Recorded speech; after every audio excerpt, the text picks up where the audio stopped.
ಇದೇ ವಿಚಾರಕ್ಕೆ ಸಂಬಂಧಪಟ್ಟಂತೆ ಡೀಟೇಲ್ಸ್ ಕೊಡ್ತಾರೆ ನಮ್ಮ ಸ್ಪೆಷಲ್ ಕರೆಸ್ಪಾಂಡೆಂಟ್ ವೀರೇಶ್ ದಾನಿ ಸಂಪರ್ಕದಲ್ಲಿದ್ದಾರೆ. ವೀರೇಶ್ ದಾನಿ, ಗಲಾಟೆ ನೋಡ್ತಾ ಇದ್ದೀವಿ. ಈ ಕರಾಳ ಇತಿಹಾಸದ ಬಗ್ಗೆ ಒಂದು ಸ್ವಲ್ಪ ಮಾಹಿತಿ ಕೊಡೋದಾದರೆ, ಅಂದರೆ ಬಳ್ಳಾರಿ ಅಂತ ಬಂದಾಗ ಈ ದ್ವೇಷ ರಾಜಕಾರಣ ಇದ್ದಿದ್ದೆ.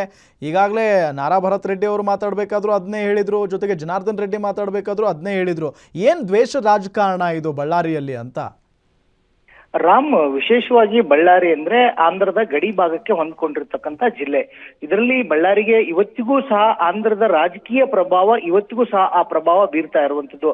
ಅದರಲ್ಲೂ ವಿಶೇಷವಾಗಿ ಮಾಜಿ ಸಚಿವರಾಗಿರ್ತಕ್ಕಂಥ ಹಾಲಿ ಶಾಸಕ ಜನಾರ್ದನ್ ರೆಡ್ಡಿ ಮತ್ತು ಸದ್ಯದ ಶಾಸಕರಾಗಿರ್ತಕ್ಕಂಥ ಬಳ್ಳಾರಿ ನಗರ ಶಾಸಕರಾಗಿರ್ತಕ್ಕಂಥ ನಾರಾ ಭರತ್ ರೆಡ್ಡಿ ಅವರ ತಂದೆ ಆಗಿರ್ತಕ್ಕಂಥ ಸೂರ್ಯನಾರಾಯಣ ರೆಡ್ಡಿ ಅವರೇನಿದ್ದಾರೆ, ಅವರಿಬ್ಬರ ರಾಜಕಾರಣದ ಈ ವೈಷಮ್ಯ ಮತ್ತು ದ್ವೇಷ ದಶಕಗಳ ಕಾಲದಿಂದನೂ ಸಹ ನಡೆದುಕೊಂಡು ಬಂದಿರುವಂತದ್ದು. ಯಾವತ್ತು ಬಿಜೆಪಿ ಸರ್ಕಾರ ರಾಜ್ಯದಲ್ಲಿ ಅಧಿಕಾರಕ್ಕೆ ಬರುವಂತ ಸಂದರ್ಭದಿಂದಲೂ ಸಹ ಜನಾರ್ದನ್ ರೆಡ್ಡಿ ಅವರು ಯಾವತ್ತು ಬಂದ್ರು ಮತ್ತು ನಾರಾ ಸೂರ್ಯನಾರಾಯಣ ರೆಡ್ಡಿ ಏನಿದ್ದಾರೆ, ಅವರಿಬ್ಬರ ಮಧ್ಯದ ಈ ವೈಷಮ್ಯ ಏನಿದೆ ಮತ್ತು ದ್ವೇಷ ಮತ್ತು ಹಗೆ ಏನಿದೆ, ಇದು ದಶಕಗಳ ಕಾಲದಿಂದನೂ ಬರ್ತಾ ಇರುವಂತದ್ದು. ಇದಕ್ಕೆ ನಾವು ಸಾಕ್ಷೀಕರಣ ಮಾಡೋದಾದ್ರೆ, ಇತ್ತೀಚೆಗೆ ನಡೆದಿರತಕ್ಕಂಥ ನಾರಾ ಭರತ್ ರೆಡ್ಡಿ ಅಂದ್ರೆ ಸೂರ್ಯನಾರಾಯಣ ರೆಡ್ಡಿ ಅವರ ಪುತ್ರ ನಾರಾ ಭರತ್ ರೆಡ್ಡಿ ಅವರು MLA ಆದ ಬಳಿಕ ಬೆಂಗಳೂರಿನ ವಿಧಾನಸೌಧದಲ್ಲಿ ಸದನ ನಡೆಯುವಂತ ಸಂದರ್ಭದಲ್ಲೇ ನಾರಾ ಭರತ್ ರೆಡ್ಡಿ ಮತ್ತು ಜನಾರ್ದನ್ ರೆಡ್ಡಿ ಅವರ ಮಧ್ಯೆ ಸವಾಲು ಮತ್ತು ಪ್ರತಿ ಸವಾಲುಗಳು ಸಹ ಆಗಿರುವಂತದ್ದು. ಬಳ್ಳಾರಿಯ ವಿಚಾರಕ್ಕೆ ಸಂಬಂಧಿಸಿದಂತೆ ಏನು ಗಾಲಿ ಜನಾರ್ದನ್ ರೆಡ್ಡಿ ಆಗಿರ್ಬೋದು ಮತ್ತು ಸೂರ್ಯನಾರಾಯಣ ರೆಡ್ಡಿ ಅವರು ಇವರೊಬ್ಬರ ಮಧ್ಯೆನೂ ಸಹ ದಶಕಗಳ ಕಾಲದಿಂದ ವೈಷಮ್ಯ ಮತ್ತು ಹಗೆತನ ನಡೆದುಕೊಂಡು ಬರ್ತಾ ಇರುವಂತದ್ದೇನೆ. ಇದಕ್ಕೆ ಸಂಬಂಧಿಸಿದಂತೆ ಸಾಕಷ್ಟು ಆರೋಪ ಪ್ರತ್ಯಾರೋಪ ಮತ್ತು ವಿಶೇಷವಾಗಿ ಆಂಧ್ರದ ರಾಜಕಾರಣ ಬಳ್ಳಾರಿ ಮೇಲೆ ಸಾಕಷ್ಟು ಪ್ರಭಾವ ಬೀರುವಂತದ್ದು. ಅದೇ ಇವತ್ತು ಸಹ ಬಳ್ಳಾರಿಯಲ್ಲಿ ಮರುಕಳಿಸಿರುವಂತದ್ದು. ವಿಶೇಷವಾಗಿ ವಾಲ್ಮೀಕಿ ಪುತ್ಥಳಿ ಅನಾವರಣ ವಿಷಯಕ್ಕೆ ಸಂಬಂಧಿಸಿದಂತೆ ಕಾಂಗ್ರೆಸ್ನ ನಾಯಕರುಗಳು, ಅದರಲ್ಲೂ ವಿಶೇಷವಾಗಿ ನಾರಾ ಭರತ್ ರೆಡ್ಡಿ ಆಗಿರ್ಬೋದು, ಬಿ ನಾಗೇಂದ್ರ ಆಗಿರ್ಬೋದು, ವಾಲ್ಮೀಕಿಯ ಪ್ರತಿಮೆಯನ್ನ ಉದ್ಘಾಟನೆ ಮಾಡೋ ವಿಚಾರಕ್ಕೆ ಸಂಬಂಧಿಸಿದಂತೆ ಅದ್ದೂರಿಯಾಗಿ ಮಾಡೋದ್ರ ಜೊತೆಗೆ ಬಳ್ಳಾರಿ ಅಭಿವೃದ್ಧಿ ವಿಚಾರವನ್ನ ಕಾಂಗ್ರೆಸ್ ನಾಯಕರುಗಳು ಹೇಳ್ತಾ ಇರುವಂತದ್ದು.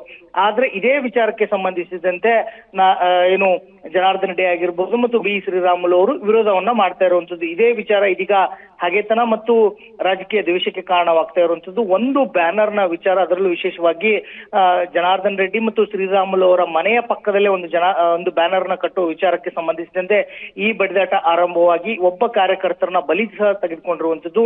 ಇದು ಸದ್ಯಕ್ಕೆ ಮುಗಿಯುವಂತ ವಿಚಾರ ಅಲ್ಲ ಅಂತ ಹೇಳ್ಬೋದು. ಯಾಕಂತಂದ್ರೆ ಗಾಲಿ ಜನಾರ್ದನ್ ರೆಡ್ಡಿ ಆಗಿರ್ಬೋದು, ನಾರಾ ಭರತ್ ರೆಡ್ಡಿ ಆಗಿರ್ಬೋದು, ಇವರಿಬ್ಬರ ಕುಟುಂಬಗಳ ಮಧ್ಯದ ರಾಜಕಾರಣ ಏನಿದೆ, ಇದು ಯಾವ ಮಟ್ಟಕ್ಕೆ ಹೋಗುತ್ತೆ ಅನ್ನೋದೇ ಬಳ್ಳಾರಿಯ ಜನರಿಗೆ ಸಾಕಷ್ಟು ಆಶ್ಚರ್ಯ ಮತ್ತು ಕುತೂಹಲ ಮತ್ತು ಯಕ್ಷ ಪ್ರಶ್ನೆಗೆ ಕಾರಣವಾಗ್ತಾ ಇರುವಂತದ್ದು. ಇದಕ್ಕೆ ಯಾವ ರೀತಿಯಾದಂತಹ ಒಂದು ಪರಿಹಾರ ಸಿಗ್ಬೇಕು ಅನ್ನೋದು ಸಹ ಸಾಕಷ್ಟು ಪ್ರಶ್ನೆಗೂ ಸಹ ಕಾರಣವಾಗ್ತಾ ಇರುವಂತದ್ದು. ರಾಮ್, ವೀರೇಶಾನಿ, ನೀವು ಹೇಳ್ದಂಗೆ ಕರಾಳ ಇತಿಹಾಸ ಕೇಳ್ತಾ ಇದ್ರೇನೆ ಭಯ ಆಗುತ್ತೆ. ಇದ್ರ ಜೊತೆಗೆ ಇದು ಇಲ್ಲಿಗೆ ಮುಗಿಯಲ್ಲ ಅಂತ ಹೇಳಿದ್ರಲ್ಲ, ಅದು ಕೂಡ ಕರೆಕ್ಟ್ ಅಂತ ಅನಿಸುತ್ತೆ. ಬಿಕಾಸ್ ಈಗ ಒಂದು ಕಡೆ ಅರೆಸ್ಟ್ ಆಗಲೇಬೇಕು ಜನಾರ್ದನ್ ರೆಡ್ಡಿ ಅವರು ಅಂತ ಹೇಳಿ ಅದೇ ಗಲಾಟೆ ನಡೆದಂಥ ಸ್ಥಳದಲ್ಲಿನೇ ನಾರಾ ಭರತ್ ರೆಡ್ಡಿ ಅವರು ಕೂತ್ಕೊಂಡ್ಬಿಟ್ಟಿದ್ದಾರೆ, ಆಗ್ರಹಿಸ್ತಾ ಇದ್ದಾರೆ. ಇದನ್ನು ಹೆಂಗೆ ನೋಡ್ತೀರಿ? ಏನಾಗಬಹುದು ಇದೆಲ್ಲ ಮುಂದೆ? ಖಂಡಿತವಾಗಿಯೂ ರಾಮ್, ಇವತ್ತು ಸದ್ಯದ ರಾಜಕಾರಣದಲ್ಲಿ ಮತ್ತು ರಾಜ್ಯ ರಾಜಕಾರಣದಲ್ಲಿ ಮತ್ತು ರಾಷ್ಟ್ರೀಯ ಮಟ್ಟದ ರಾಜಕಾರಣದಲ್ಲಿ ಜನಾರ್ದನ್ ರೆಡ್ಡಿ ಅವರು ಏನಾದ್ರೂ ಪ್ರಸ್ತುತವಾಗಿ ಇರಲೇಬೇಕಾದಂತ ಅನಿವಾರ್ಯತೆ ಎದುರಾಗಿರೋದೇ ನಾರಾ ಭರತ್ ರೆಡ್ಡಿ ಮತ್ತು ಅವರ ತಂದೆ ಸೂರ್ಯನಾರಾಯಣ ರೆಡ್ಡಿ ಅವರಿಂದನೇ ಅಂತ ಹೇಳ್ಬೋದು. ಗಾಲಿ ಜನಾರ್ದನ್ ರೆಡ್ಡಿ ಅವರು ರಾಜ್ಯ ರಾಜಕಾರಣಕ್ಕೆ ಆಗಮಿಸಲಿಕ್ಕೆ ಕಾರಣವಾಗಿರುವಂತದ್ದೇ ಸೂರ್ಯನಾರಾಯಣ ರೆಡ್ಡಿ ಅವರು ಅಂತ ಹೇಳ್ಬೋದು. ಅವರ ಪುತ್ರ ನಾರಾ ಭರತ್ ರೆಡ್ಡಿ ಅವರು ಇವತ್ತು ಗಾಲಿ ಜನಾರ್ದನ್ ರೆಡ್ಡಿ ಅವರ ಜೊತೆಗೆ ರಾಜಕೀಯವಾಗಿ ಒಂದು ಹೋರಾಟವನ್ನ ಸಹ ಮಾಡ್ತಾ ಇರುವಂತದ್ದು. ಬಳ್ಳಾರಿ ಅಭಿವೃದ್ಧಿಯನ್ನ ನಾನ್ ಮಾಡ್ತಾ ಇದ್ದೀನಿ ಅಂತ ಹೇಳಿ ನಾರಾ ಭರತ್ ರೆಡ್ಡಿ ಅವರು ಹೇಳ್ತಾ ಇದ್ರೆ, ಬಳ್ಳಾರಿಯನ್ನ ಏನು ಅಲ್ಲಿ ಗಲಾಟೆಗಳಿಗೆ ಅವಕಾಶವನ್ನ ಮಾಡಿಕೊಡ್ತಾ ಇದ್ದಾರೆ ಅಂತ ಹೇಳಿ ಗಲಿ ಜನಾರ್ದನ್ ರೆಡ್ಡಿ ಅವರು ಹೇಳ್ತಾ ಇರುವಂತದ್ದು. ಹೀಗಾಗಿ ಇವರಿಬ್ಬರ ಕುಟುಂಬಗಳ ಮಧ್ಯದ ವೈಷಮ್ಯ ಮತ್ತು ಹಗೆತನ ಏನಿದೆ, ಇದು ನಿಜಕ್ಕೂ ಸಹ ಮುಗಿಯುವಂತದ್ದಲ್ಲ ಅಂತ ಹೇಳ್ಬೋದು. ಅದೇ ವಿಚಾರಕ್ಕೆ ಸಂಬಂಧಿಸಿದಂತೆ ಇವತ್ತು ನಾರಾ ಭರತ್ ರೆಡ್ಡಿ ಅವರು ಗಾಲಿ ಜನಾರ್ದನ್ ರೆಡ್ಡಿ ಅವರು ಅರೆಸ್ಟ್ ಆಗ್ಲೇಬೇಕು, ನಮ್ಮ ಕಾರ್ಯಕರ್ತರನ್ನ ಬ್ಯಾನರ್ ಕಟ್ಟುವ ವಿಚಾರದಲ್ಲಿ ಅವರು ಬಲೆ ಪಡೆದುಕೊಂಡಿದ್ದಾರೆ ಅಂತಂದು ಹೇಳ್ತಾ ಇರುವಂತದ್ದು. ಇದೇ ವಿಚಾರಕ್ಕೆ ಸಂಬಂಧಿಸಿದಂತೆ ಹಿರಿಯ ಪೊಲೀಸ್ ಅಧಿಕಾರಿಗಳು ಸಹ ಘಟನಾ ಸ್ಥಳದಲ್ಲಿ ಬೀಡು ಬಿಟ್ಟಿದ್ದಾರೆ. ಇಬ್ಬರನ್ನೂ ಸಹ ಎರಡೂ ಪಕ್ಷಗಳ ನಾಯಕರುಗಳು ಏನಿದ್ದಾರೆ ಅವ್ರನ್ನ ಮನವೊಲಿಸುವಂತ ಪ್ರಯತ್ನಗಳನ್ನು ಸಹ ಮಾಡ್ತಾ ಇರುವಂತದ್ದು. ವಿಶೇಷವಾಗಿ ಬಳ್ಳಾರಿ ಸಾಕಷ್ಟು ಶಾಂತಿಗೆ ಪ್ರಿಯವಾಗಿರತಕ್ಕಂತ ಸ್ಥಳ ಅಂತ ಹೇಳಿದ್ರು ಸಹ ಈ ತರದ ರಾಜಕೀಯ ವಿಚಾರಗಳು ಬಂದಂತ ಸಂದರ್ಭದಲ್ಲಿ ಇಬ್ರು ಸಹ ತದ್ವಿರುದ್ಧವಾಗಿ ಹೋರಾಟಕ್ಕೆ ಇಳಿತಿರುವಂತದ್ದು. ಹೀಗಾಗಿ ಬಳ್ಳಾರಿ ಇವತ್ತು ಸಹ ಸದ್ಯ ರಾಜಕೀಯ ವಿಚಾರ ಸಾಕಷ್ಟು ಘರ್ಷಣೆ ಮತ್ತು ವೈಷಮ್ಯಕ್ಕೆ ಕಾರಣವಾಗ್ತಾ ಇರುವಂತದ್ದು. Ram, okay, thank you Veeresh Dani ತಮ್ಮೆಲ್ಲ ಮಾಹಿತಿಗಾಗಿ.